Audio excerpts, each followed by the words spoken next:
जब हम early humans के बारे में बात करते हैं कि धरती आई कैसे थी, धरती बनी कैसे थी, क्योंकि आप सभी को पता है, सभी ने पढ़ा होगा कि एक थ्योरी बहुत प्रचलित है हमारे बीच में। The theory is big bang theory.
Big bang theory क्या थी?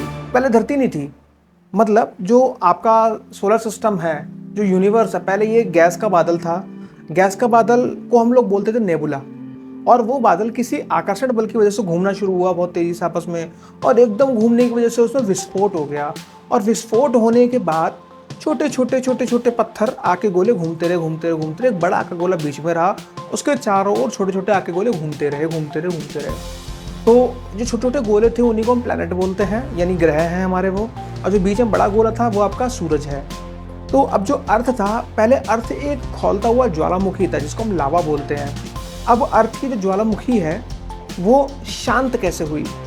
अभी भी पृथ्वी के बीच में क्रस्ट के पार्ट में ज्वालामुखी अभी भी है। अब उसको मैं समझाता हूँ कैसे। आपने पानी को देखा है? जब पानी को, बाल्टी होती है पानी की रखी हुई, आप उसको बहुत तेज़ी से घुमाते हो, उसमें पानी रखा हुआ है, उसमें आपने पेंसिल डाल दिया, कुछ भी डाल दिया, आपने बाल्टी में हर जगह डाल दिया, कुछ भी, मग्गा डाल दिया, पत्थर डाल दिया, कुछ भी डाल दिया आपने। तो जो जो पत्थर है, जो मग्गा है, हैवी मटेरियल है। तो ऐसे ही अर्थ में लोहा, एल्यूमिनियम, ये सब क्या है? Heavy metal. अब समझते, जब आप पानी को बहुत तेज़ी से घुमाओगे तो जो भी चीज़ किनारे होगी वो किनारे ना रहकर कहाँ पहुँच जाएगी? बीच में घूमते टाइम पर। तो जब वो सारी चीज़ें किनारे किनारे वाली बीच में पहुँच जाएंगी, तो ऐसे ही अर्थ की पहले घूमने की जो स्पीड थी बहुत तेज़ थी। अब इसी स्पीड की वजह से जो उसके चारों ओर अर्थ के बाहरी लेयर पे भी जो लोहा, एल्यूमिनियम या बहुत हैवी मेटल्स थे, वो सारे के सारे श्रिंक होके अर्थ के क्रस्ट वाले पार्ट में, यानी अर्थ के सबसे अंदर वाले पार्ट में आ गए हैं। जो क्रस्ट से कोर की तरफ सारे हैवी मटेरियल आ चुके हैं। तो वो जो क्रस्ट वाला पार्ट था वो ठंडा होने लगा, और वहाँ पे धीरे धीरे जीव पनपने लगे। मेटेरॉइड्स बहुत सारे गिरे थे धरती के बाहर से, और उसमें पानी की बूंदें आई थी। तो बहुत लंबा प्रोसेस है। उसको आप, डिस्कवरी एक चैनल है, उस पर आप देखेंगे डॉक्यूमेंट्री डालकर, तो आपको सब कुछ समझ में आ जाएगा। तो आपको पता होगा एक टाइप के डायनासोर्स आए थे, इस धरती पे आइस एज आई थी। तो हम समझते हैं जो धरती है हमारी वो 4600 मिलियन साल पुरानी है। यानी अगर मैं बोलूँ तो 46,000 लाख साल पुरानी हमारी धरती है। साइंटिस्टों का अनुमान है ऐसा। और अर्थ की जो कोर है, इसके डेवलपमेंट को हम लोग, जो अर्थ की जो कोर है वो तो ज्वालामुखी भरी पड़ी है, लेकिन हम लोग कहाँ रहते हैं? अर्थ के बाहरी परत पे रहते हैं। उसको हम लोग इंग्लिश में क्या बोलते हैं? क्रस्ट, है ना? आपने हिंदी में पढ़ा होगा सियाल, सीमा, निफे। तो जो सियाल वाला पार्ट होता है वहाँ पे हम लोग रहते हैं। तो अब जो अर्थ का जो बाहरी परत है उसकी जो बदलाव हुआ है, पहले बिल्कुल गर्म था, फिर उसमें ज्वालामुखी फटी। तो इस पूरे बदलाव को अभी तक हम लोगों ने 4 पार्ट पे डिवाइड किया है। उस चौथे पार्ट को हम लोग बोलते हैं क्वार्टरनरी, और उनको तो बड़े बड़े इपॉक में डिवाइड करते हैं। वो दो बड़े इपॉक कौन से हैं? बड़े इपॉक मतलब एक घटना, एक टाइम पीरियड। तो इपॉक को हम लोग 2 पार्ट में डिवाइड करते हैं। तो वो जो 2 इपॉक हैं, इसमें से एक आता है प्लाइस्टोसीन इपॉक, दूसरा आता है होलोसीन इपॉक। प्लाइस्टोसीन इपॉक मतलब, अच्छा इस वर्ड में कंफ्यूजन मत कीजिएगा। प्लाइस्टोसीन इपॉक आप स्पेलिंग देख लीजिए, समझ लीजिए, ये एक टाइम पीरियड है बस। तो प्लाइस्टोसीन इपॉक क्या होता है? प्लाइस्टोसीन इपॉक मतलब आइस एज वाला टाइम, जिस टाइम पर धरती पे आइस एज था। और होलोसीन इपॉक मतलब आइस एज के बाद का टाइम। तो आइस एज कब था? 2 मिलियन ईयर्स अगो से लेके 12,000 साल पुराने तक की बात कर रहा हूँ मैं। मतलब 2 मिलियन ईयर्स अगो से लेके 12,000 बीसीई। अगर मैं बीसीई ना करके एडी कर दूं तो आज से बोल दूं, दो यानी 20 लाख साल से 14,000 साल तक के बीच की जो घटना है उसको मैं कंडक्ट करूंगा प्लाइस्टोसिन इपॉक में। और 14,000 के बाद से लेके अभी तक का जो टाइम है, जो क्रस्ट के बाहरी परत में बदलाव हुआ है अर्थ के, उसको मैं कंसिडर करूंगा होलोसीन इपॉक में। तो अब जो हमारी धरती की जो जिंदगी शुरुआत हुई थी वो कब हुई थी? 3,500 मिलियन साल पहले। यानी साल में अगर लाख में कन्वर्ट करूं मिलियन को, तो 35,000 साल पहले इस धरती पर जीवन आ चुका था। 35,000 साल पहले। और धरती कब बनी थी? 46,000 साल पहले, 46,000 लाख साल पहले। ठीक है, तो ये थोड़ा बहुत आपको समझना है, इतना डेटा आपको याद नहीं करना, बस समझना है कहानी के तौर पे। तो आप वीडियो को भी देखेंगे आदि मानव की कि आदि मानव किस तरह से आए थे। अब क्या हुआ था, मैंने आपको जैसा कि बताया कि जो इंसान था वो कहाँ से बनना शुरू हो गया था? प्री प्लाइस्टोसिन इपॉक के टाइम पर इंसान इस धरती पे आ चुका था। वो इंसान का जो इवोल्यूशन हुआ है उसको हमने मेन पार्ट में डिवाइड किया है। इंसान के इवोल्यूशन को हमने कुछ 4 मेन पार्ट में डिवाइड किया है। वो 4 मेन पार्ट क्या हैं? सबसे पहले इस धरती पर जो ह्यूमन पाया गया उसको एक कैटेगरी में हम लोग डालते हैं, उसका नाम है ऑस्ट्रालोपिथेकस। ऑस्ट्रालोपिथेकस नाम याद रखिएगा, ये जो वर्ड है थोड़ा बड़ा है, इसको थोड़े पार्ट में तोड़िएगा। ऑस्ट्रालोपिथेकस। ठीक है, तो इन तरह के जो इंसान थे उस टाइम के, ये नॉर्मली पाए गए हैं 55 लाख साल से लेके 15 लाख साल तक के बीच में। इस तरह के इंसान पाए गए हैं। और ये जो इंसान थे वो बाईपेडल थे। बाईपेडल मतलब ये हाथ और पैर दोनों के सहारे चलते थे। और जैसा कि ये वाले जो इंसान हैं वो आज की स्पीसीज से मैच करते हैं। मतलब जो हमारी जो बॉडी कैरेक्टरिस्टिक्स है, जो गुण है हमारे, वो उस तरह के बाइपेडल जानवरों से मैच करते हैं। हम लोग कहते हैं ना, पहले हम लोग भी लंगूर हुआ करते थे, बंदर हुआ करते थे। तो सर हम लोग पहले ऑस्ट्रालोपिथेकस एक साइंटिफिक नेम है, इसको हम कंसिडर करते हैं। ठीक है, तो इस तरह के जो इंसान हुआ करते थे वो बिल्कुल एप की तरह दिखा करते थे। एप मतलब लंगूर, उस तरह से दिखा करते थे, बड़ी बड़ी पूंछ हुआ करती थी।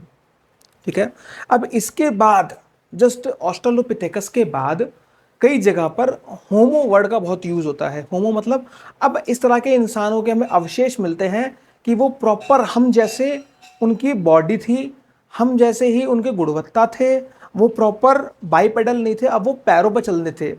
तो वो धीरे धीरे उनकी रीढ़ की हड्डी सीधी के हमें अवशेष मिले हैं बहुत सारे। तो वो कौन से थे? उसके बाद हमें जो अवशेष मिले हैं वो मिले होमो हबिलीज के। होमो हबिलीज कौन थे?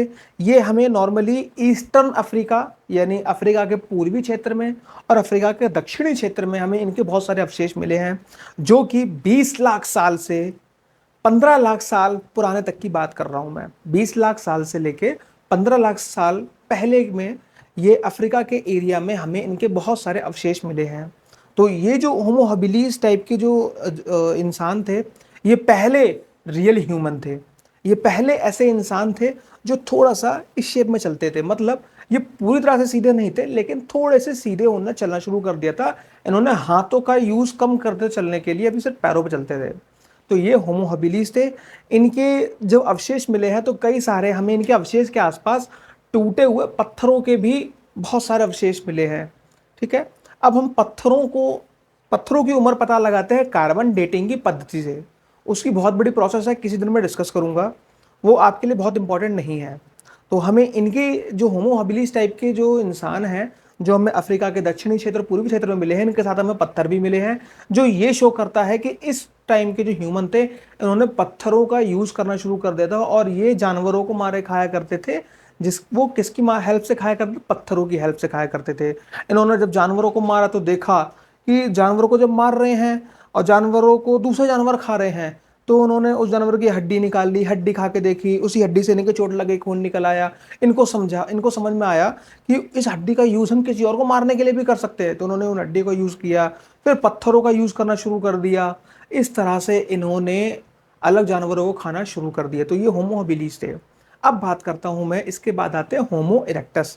ठीक है, अच्छा एक चीज जो मैंने मिस करी है उसको ध्यान समझना।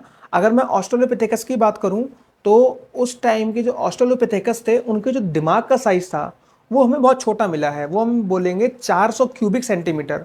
ये एक डेटा है, जब आपको समझना है, सिर्फ कंपेयर करना, आपको याद नहीं करना। मतलब ऑस्ट्रेलोपिथेकस थे, उनका दिमाग सिर्फ 400 क्यूबिक सेंटीमीटर का था, हमें पाया है, हमें अवशेष में मिला है। जो होमो हबिलिस थे, इनका जो दिमाग है वो 500 से 700 क्यूबिक सेंटीमीटर के आसपास तक मिला है। मैं बात करूं होमो इरेक्टस की, तो इनका जो दिमाग है वो 800 से 1200 क्यूबिक सेंटीमीटर का मिला है। तो ये क्या बताता है कि इनकी एरोबिक एक्सरसाइज की वजह से इनका दिमाग बढ़ना शुरू हो गया था। एरोबिक एक्सरसाइज मतलब क्योंकि बहुत लंबे लंबे दूर तक पैदल चला करते थे शिकार की सर्च में। तो जो अब बात करता हूँ होमो इरेक्टस की, इरेक्ट मतलब होता है सीधा। तो इससे हमें समझ में आता है कि इस टाइम के जो होमो मतलब ह्यूमन और इरेक्टस मतलब सीधा, इस टाइप के जो ह्यूमन थे इस टाइम के, वो सीधे चलना शुरू कर चुके थे, प्रॉपरली अब सीधे हो चुके थे।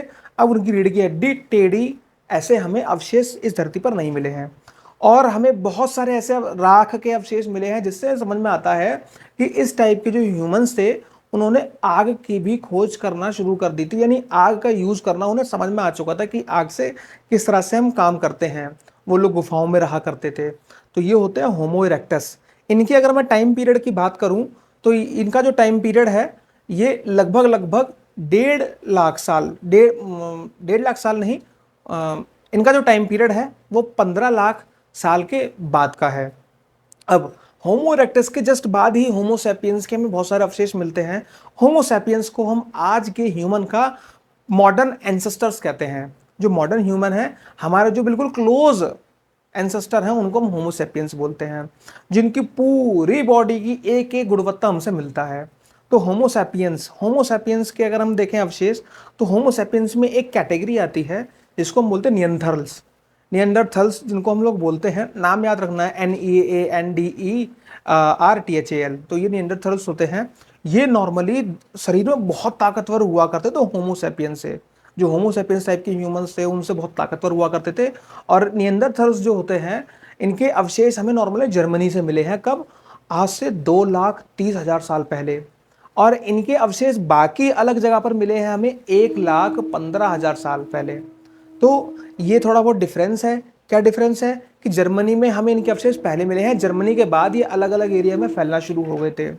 और ये जो प्रॉपरली होमो सैपियंस वो फुल फ्लैश्ड ह्यूमंस थे, ये पूरी तरह के सीधे चलना शुरू कर चुके थे। अब मैं बात करूँ नियंडरथल्स कौन थे, होमो सैपियंस कौन थे।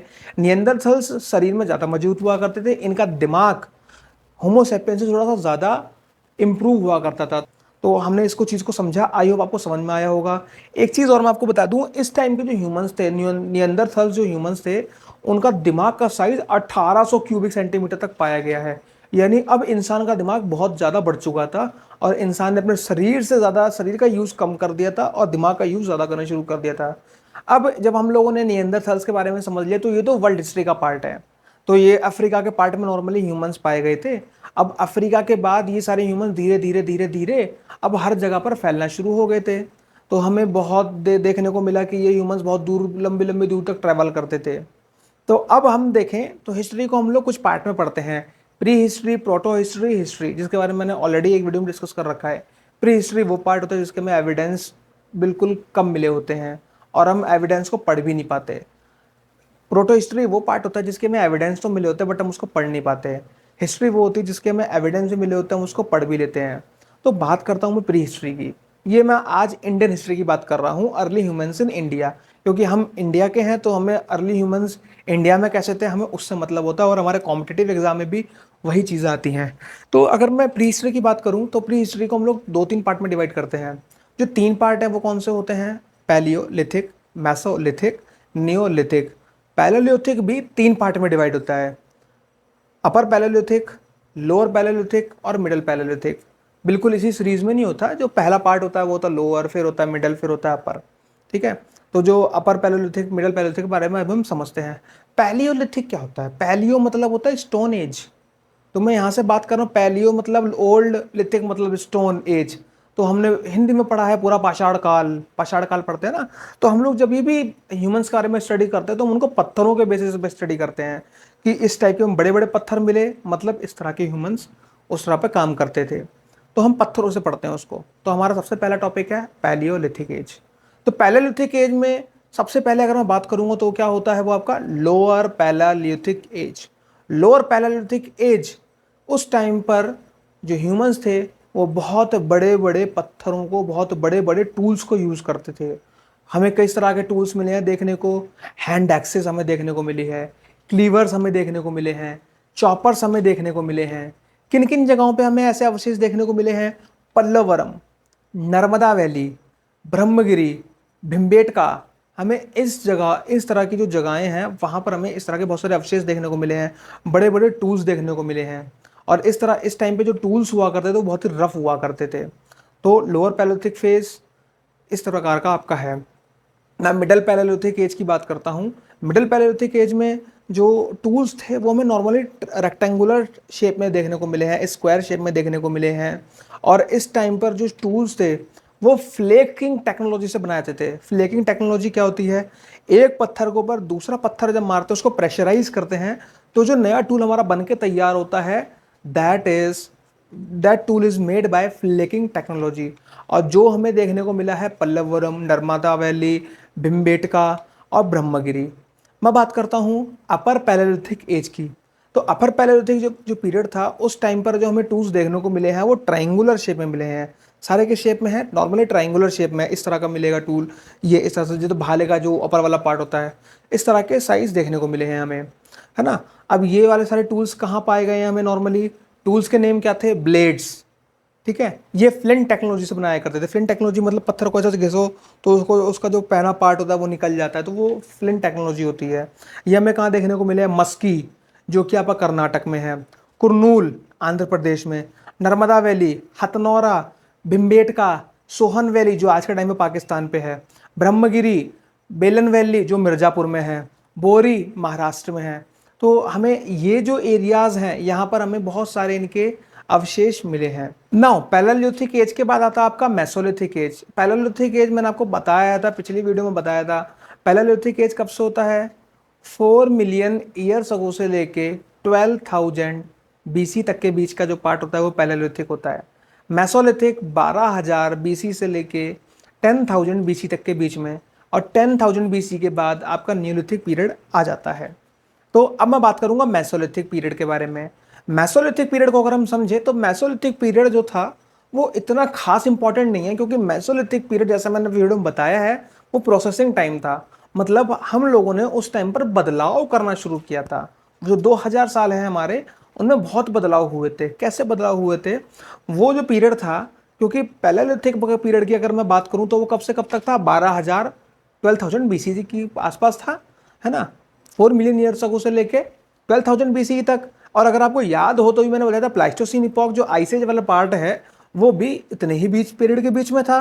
तो अब जो मेसोलिथिक पीरियड था ये ग्लेशिएशियन टाइम से लेके अब आज के नॉर्मल टाइम तक के बीच वाला पार्ट है।